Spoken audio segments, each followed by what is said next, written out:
Mga guys, buksan natin yung order natin. Ito ay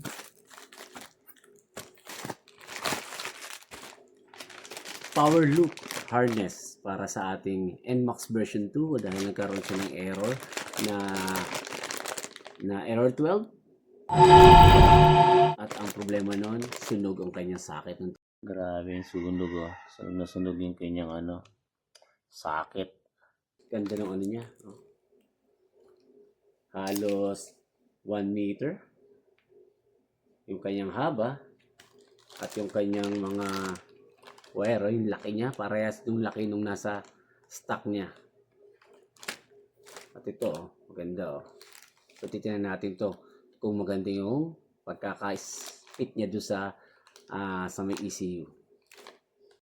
Yan, ikabitan natin using yung bat na libre galing sa harness. So, matibay naman yan, no?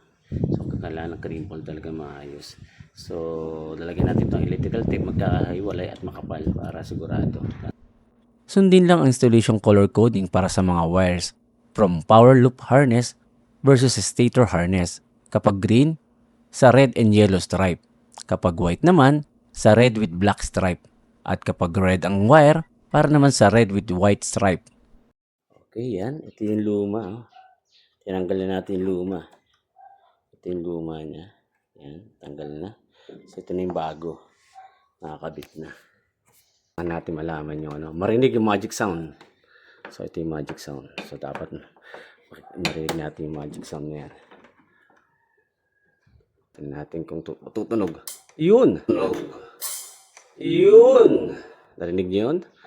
Gumanyan. So, yun na yung magic sound. So, meaning, nag-snag fit na siya sa loob. So, may tatry natin kung gumagana.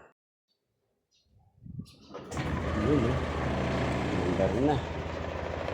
Yan.